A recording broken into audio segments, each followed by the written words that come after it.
I grew up in the country where light pollution was really low. Every night the sky was littered with stars, and from a young age I began to study the constellations with my grandfather. And my father taught me the differences between airplanes at night versus satellites and shooting stars. There were a couple separate events that took place over the course of one summer. The first was a pulsating light the size of a star but much closer. It moved slowly from left to right, then back. It did this over the course of 3 days, or rather 3 nights.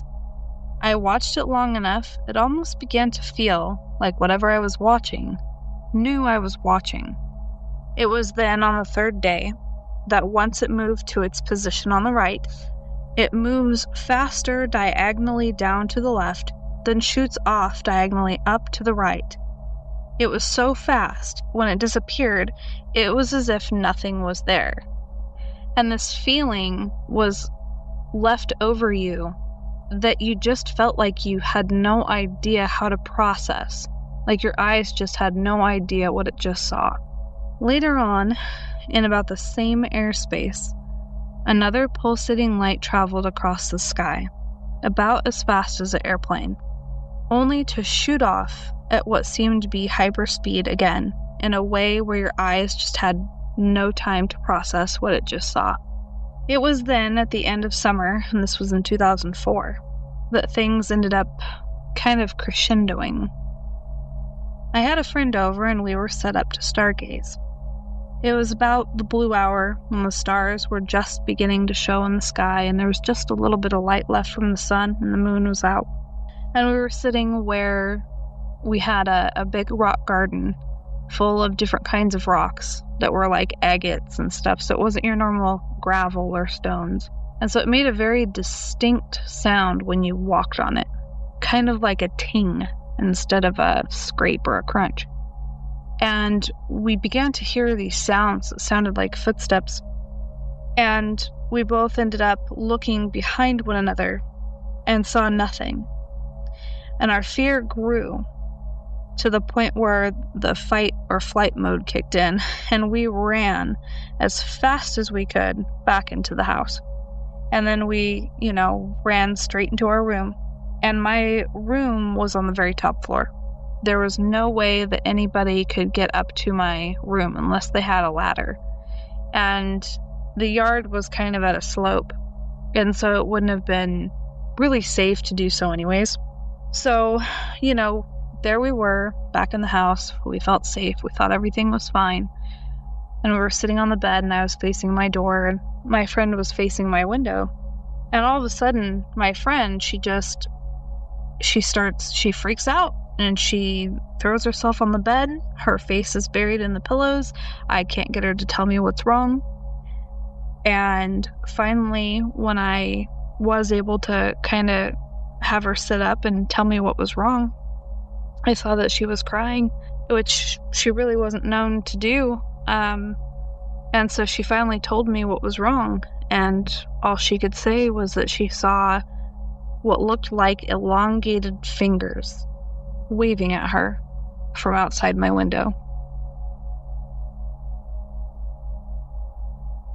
My name's Tom. I live in the UK. I'm a senior consultant at a planning and development company in the Midlands. So I've had an interest in UFOs since I was about 16. As a bit of background, myself and my best friend at the time were sitting on the top of my parents' roof during the summer in the little village that I grew up in Surrey. We were just larking around, really. Perfect sunny summer's day, not a cloud in the sky. And my friend pointed up to something he had seen in the sky, and I had a look. And it was essentially the classic silver disc floating through the sky, probably about a mile away, but very large and just very, very strange looking. Instantly knew it was something that we had never seen before. We couldn't work out what it was, but it was moving very strangely. It was spinning, but moving very slowly through the sky.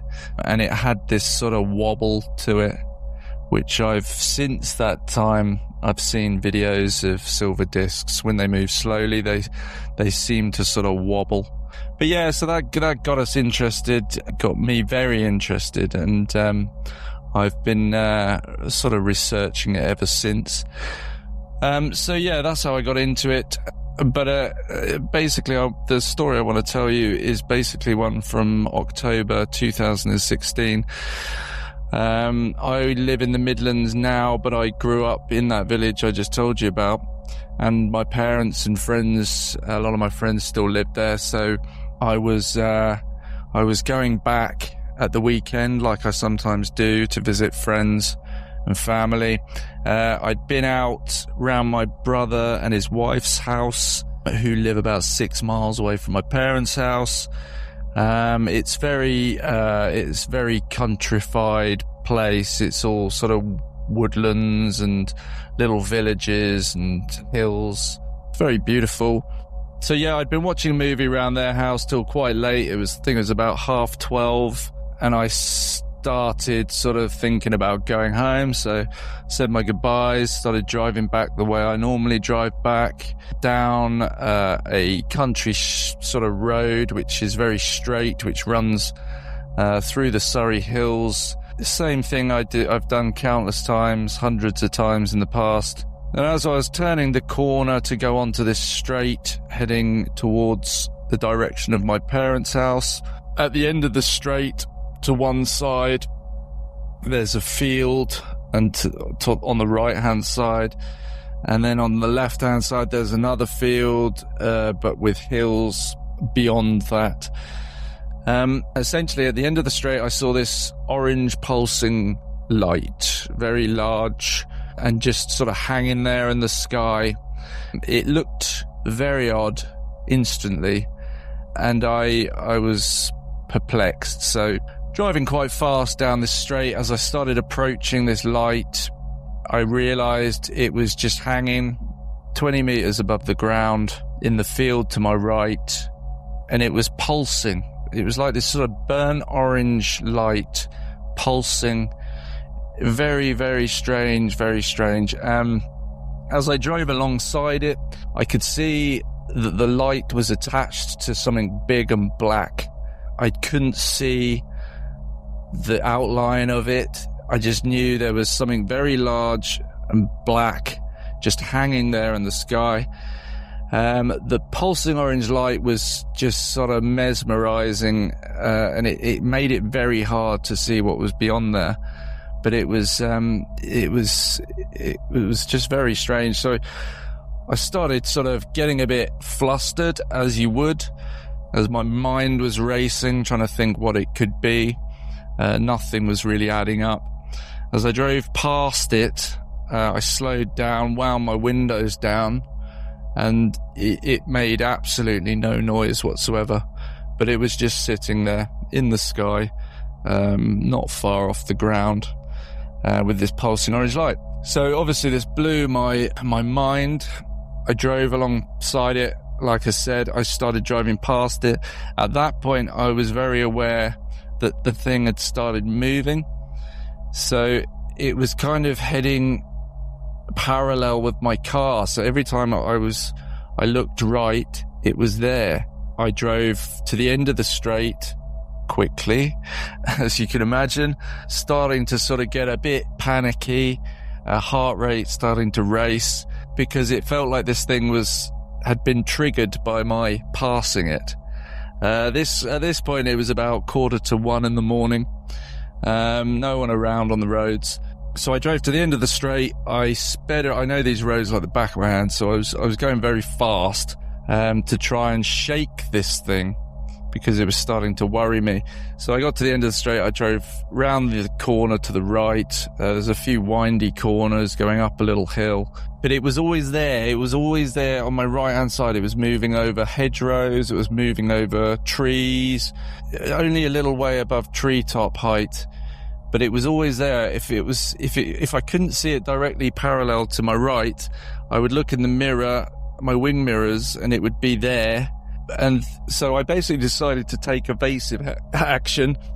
So I took a very sharp left down this little lane, which goes past a special school for kids. And as I was driving towards this point, it was on my right over this school, this public school golf course on the right-hand side. As I shot left, I thought, well, I probably lost it. As soon as I look up the road, I notice it's above me now. So I'm looking through, basically the lane that I was driving down had trees either side, with a sort of canopy closure over the lane, but with a tiny gap in the middle, where you could see through the limbs of the trees. And it was there, it was basically hovering above my car at this point. It was at this point I started to really gas it. I could sort of feel my pulse in my neck pounding.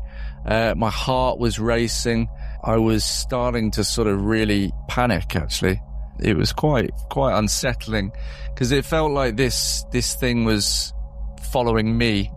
It to all intents and purposes, that's the impression I was getting from it.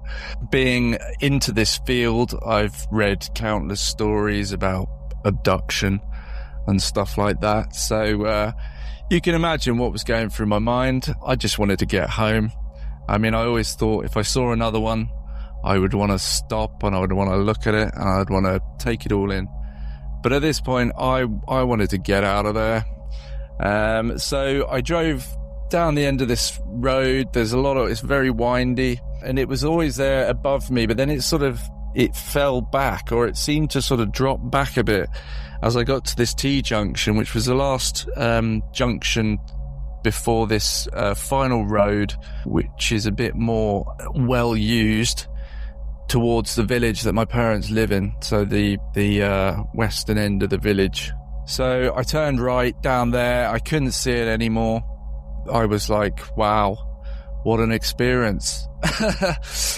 But that wasn't the end of it. Basically, as I was driving down this straight towards the T-junction back in the village, I could start to see the lights of the street lights. As I was probably about 100 meters away from the end of this little straight towards this T-junction, I suddenly became acutely aware that there was something to my right. I looked right, and through the last few trees lining this side of the road, I could see the pulsing orange light again, and it was coming parallel with my car again over the housetops, because there's a few sporadically sort of located houses along that side of the road as I'm starting to sort of enter civilization again. And I could see it through the trees, parallel with me again, very, very low, just above house top height, 2-story house height. And it was going to cut me off. I knew it was going to cut me off at the junction at the end of the road. So all I could do was I sped up. I got to the T-junction. There's no one around. So I just stopped the car, turned it off, had my windows wound down, and I just waited for the thing to come over. And it did. It flew directly across from my right-hand shoulder, across and over the road, and hovered at a height of must have been about 30 meters above the trees on the opposite side of the road, where there's a block of flats, a low-rise block of flats. So it was in between these trees and these low-rise block of flats, and it was just sitting there.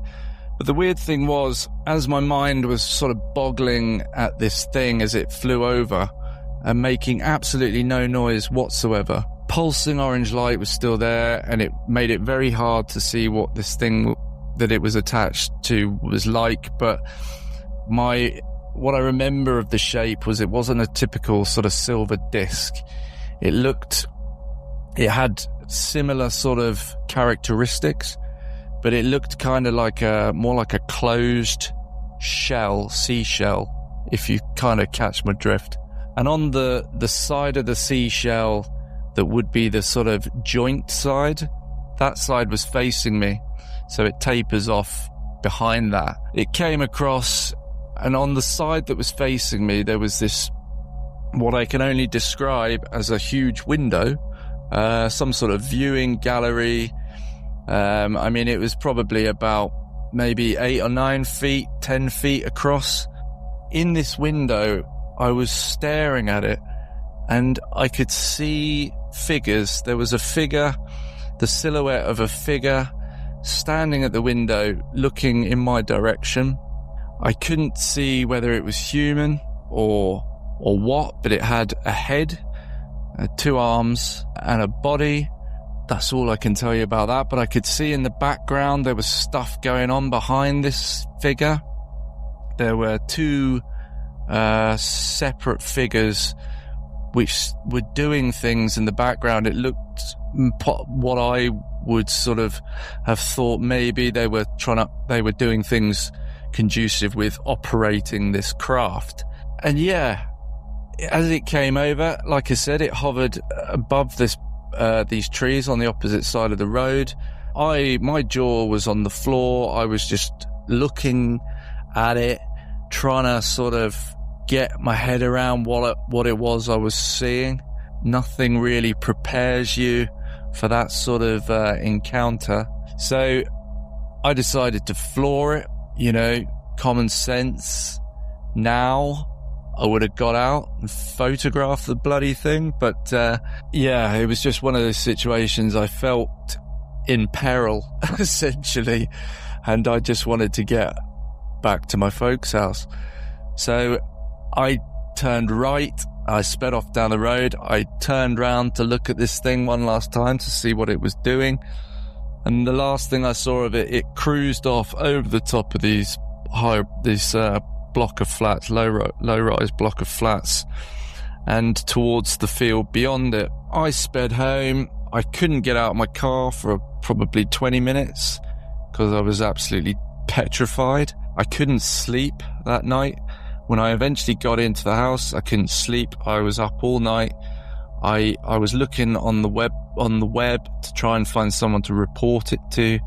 I actually found a UK-based investigation organisation called Beams, who I reported it to. They asked me to draw pictures and stuff like that, which I did. Yeah, kind of changed my life. The next day, I spoke to my parents. I sort of came down stairs, looking a bit worse for wear. Apparently, I was a sort of grey colour. My brother had just come round, who I'd been at his house the night the incident happened, and I basically explained to them what happened. And yeah, they believed me. They know I'm not one to sort of talk shit, essentially.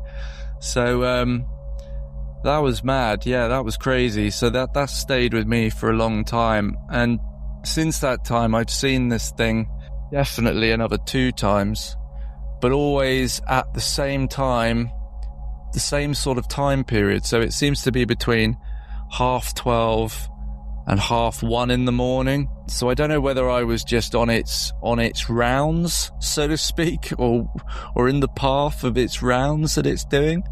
But yeah, I've seen the same thing, not quite as close as that, but it's definitely the same thing, which I'd be more than happy to tell you about. But it's one of those areas. It's a bit of a hot spot, I believe. I'm certainly believing that, because I've seen these things a few times now. Plus I had the sighting when I was 16. One of my best friends, he got some good footage of these orbs which hang out under the thunderclouds just down the road from there. There's a lot of stuff going on in that area. But yeah, so that's the main story I'd have to tell. And it blew my mind, and has only sort of made me more interested in the subject.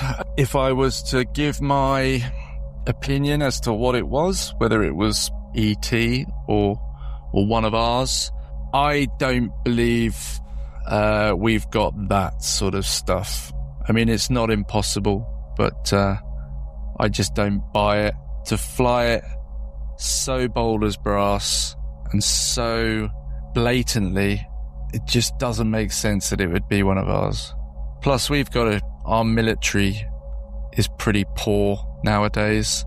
So, I don't know, I just don't think we'd have that sort of stuff going on. And the fact that it just made no noise, no obvious means of propulsion, very odd looking, and very dark colour, almost like it was kind of dark for a reason, you know, kind of blended in with the sky. But yeah, so that's it. So probably 20 years ago, I was living in my hometown, which is in a fairly rural area. It's the town is getting bigger, but the area is rural. And I had reconnected with my best friend from high school and was working with him. And one day we were talking about paranormal stuff around the area. And he said, "Hey, do you know so-and-so?" Well, so-and-so was a real good friend of my dad's. We'd known the family forever. And he said, "There's something happening out near his place." And I'm like, "What?" And he said, "Well, people have seen all sorts of things, heard all sorts of things, and there are these lights that nobody can explain." Well, we decided that we would head out to that area. Not too far from their place was a cemetery. And we went out and parked at the cemetery and got out. And I will be real honest, I don't remember how many times we went out there before I saw something.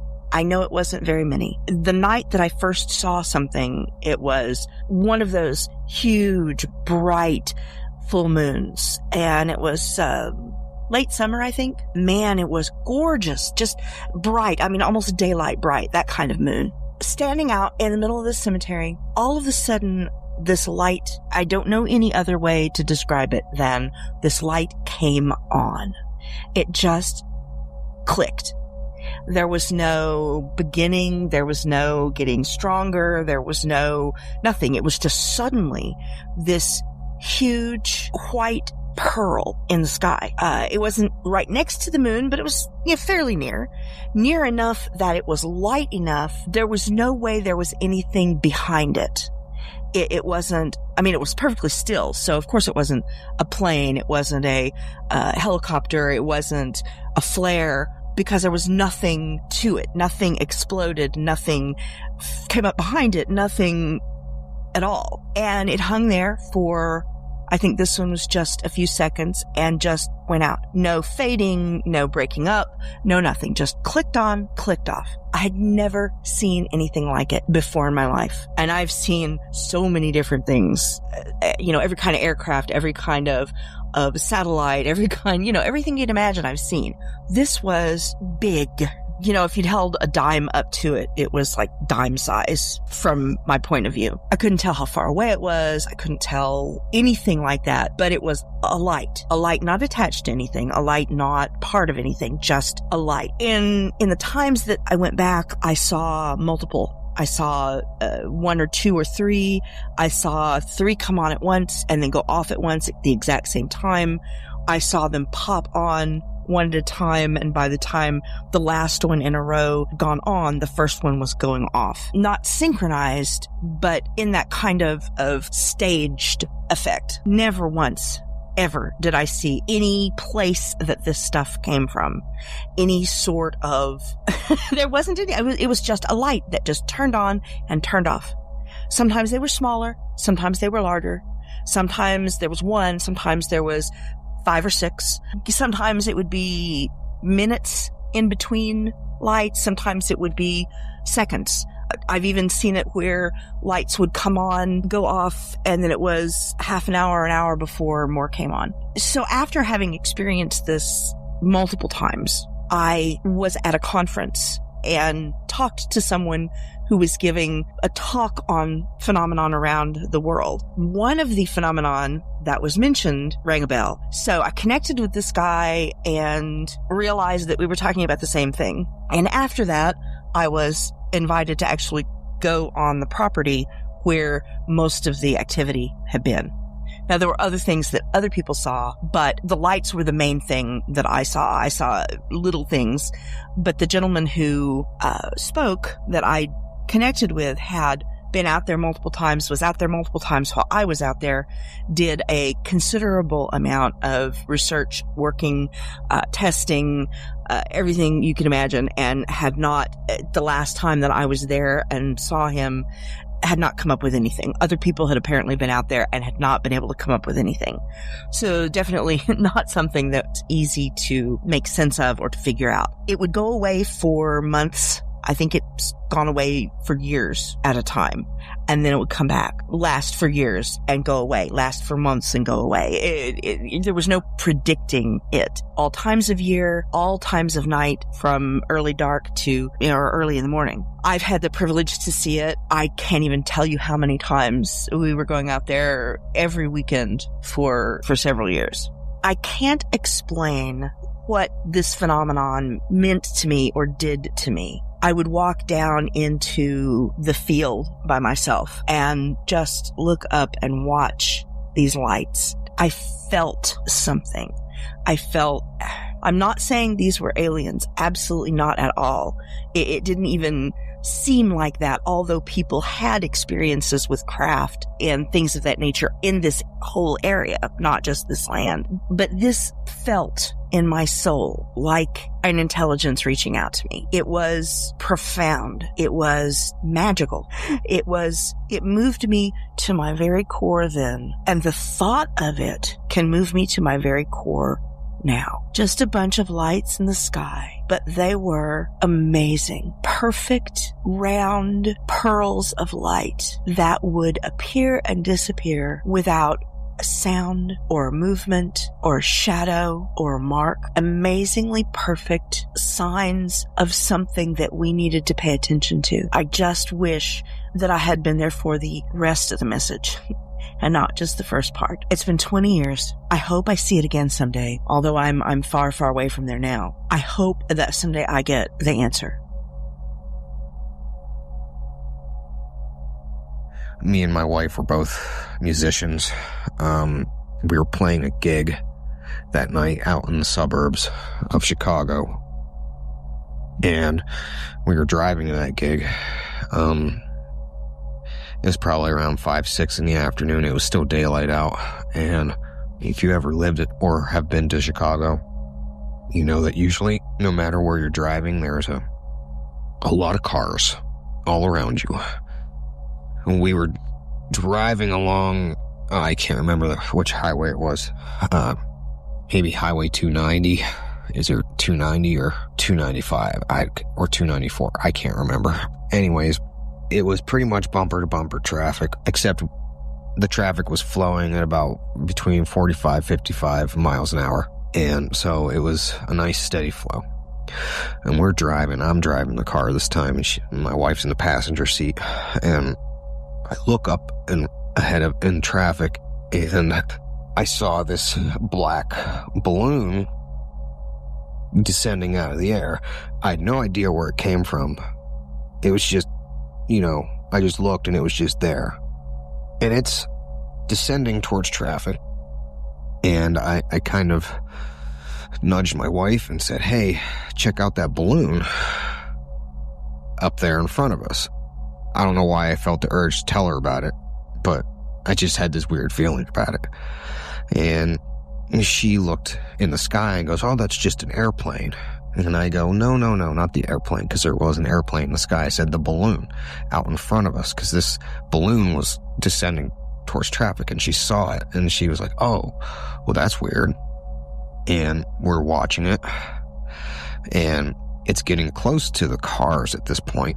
And my wife was like, getting a little concerned. She's like, "Oh no, it's going to go into traffic." And I said, that's not a big deal. It's just a balloon. The wind from the traffic is going to blow it back up in the air, and it's going to flip around and do its balloon stuff. Not a big deal. Don't worry about it. So, right when it's about to hit that point, when it's about to, flip back up in the air, I'd say we're, a good 3 to 4 cars back from this thing. And we're both watching it, waiting for it to go back up in the air, except that's not what it did. it came down and went right above a car in the far left lane, and it stopped right above the roof. I mean, maybe a foot above the roof at the most, 2 feet maybe, I don't know, but not that far from the roof. And when it got there, it stopped, and it like locked onto the car. I don't know how else to say it. Like, it started tailing the car. Okay? And you have to understand that all the wind and everything did not affect this thing. It was like it was attached to some sort of, rod or something that would be attached to the roof of the car.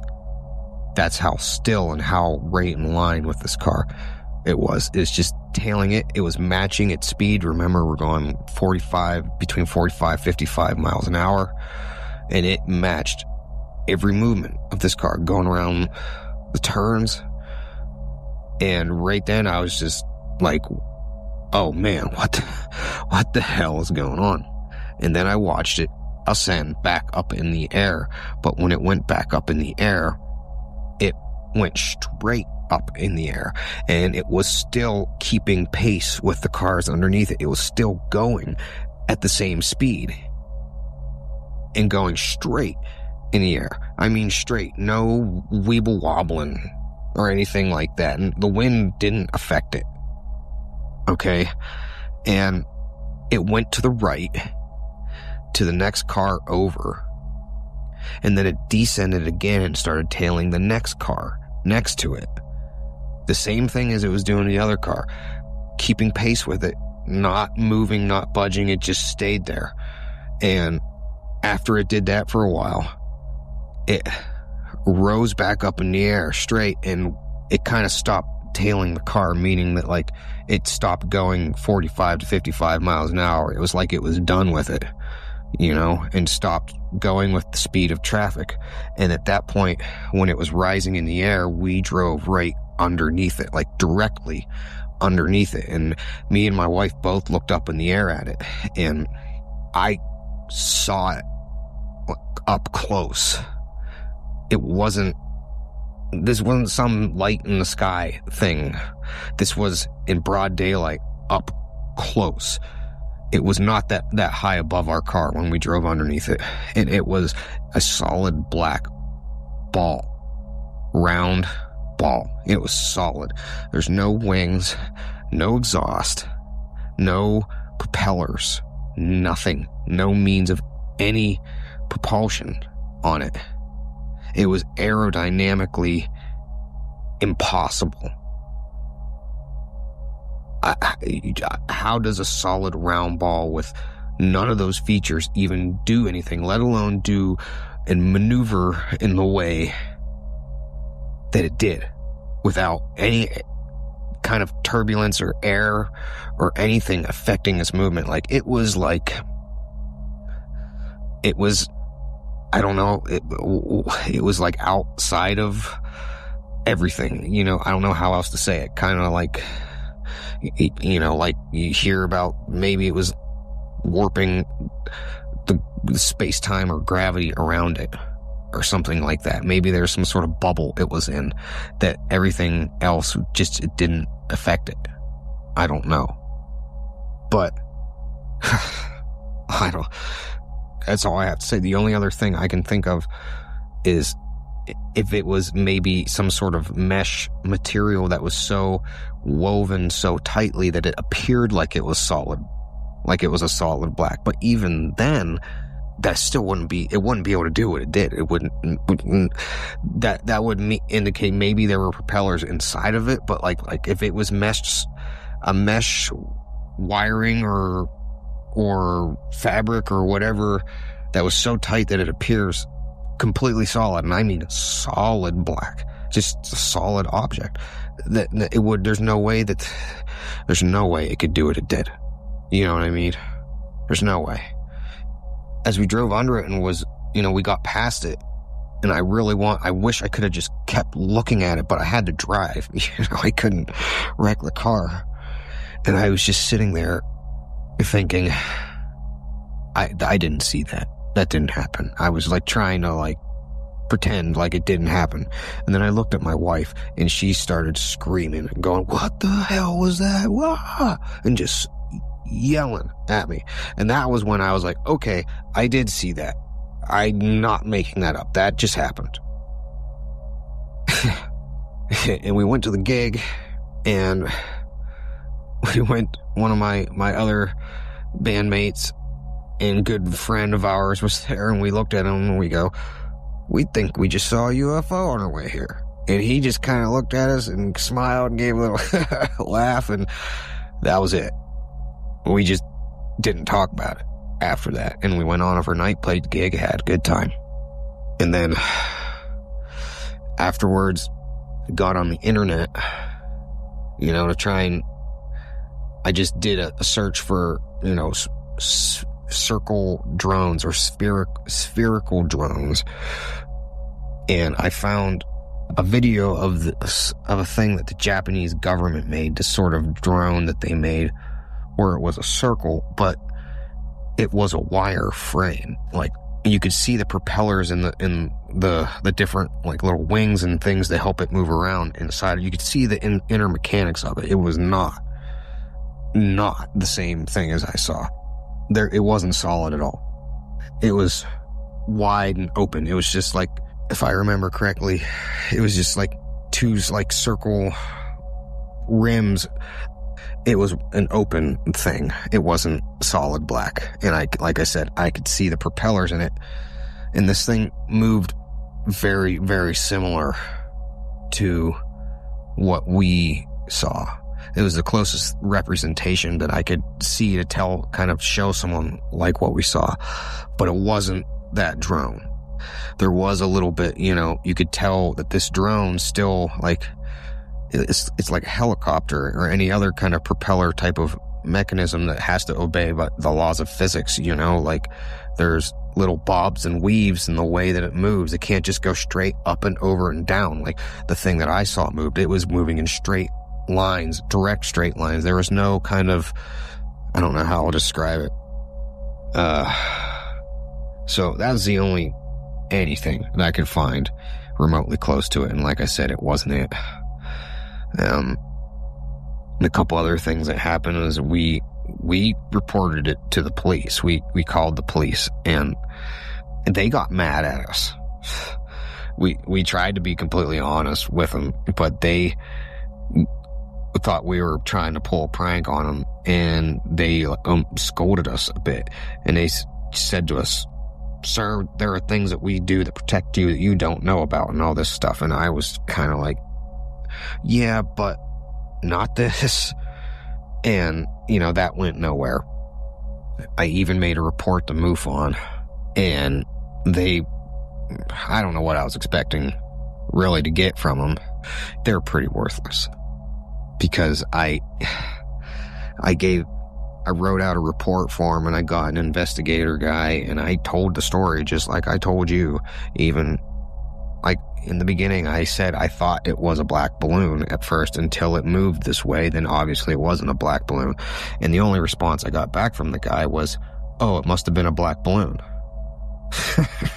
So I pretty much wrote him back, and I don't think I was very nice. I tried to be nice, but I was like, "Listen, buddy, you're worthless, so just forget about it." Basically. I feel bad for kind of being rude, but I was just frustrated. And that's pretty much it. All I know is I witnessed a technology that operated in a way that it shouldn't have operated.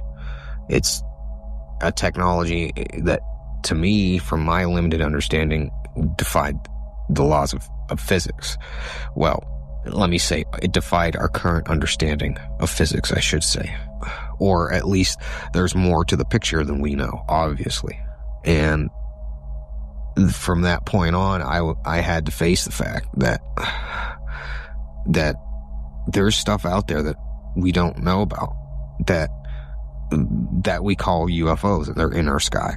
And they can do things that our technology can't. And I don't know, that's enough for me to You know, I don't know who's flying them. I don't know where it came from, but it's not hard to extrapolate from what I do know for a fact. Although it's not definitive that I will be correct on what I think it may or may not be, but I think I can safely say it's pretty exotic, whatever it is. And whoever is controlling it and made it, who is able to do those things, is also probably pretty exotic. So, you know, the world just became a really strange place. So, that's my experience with the black ball.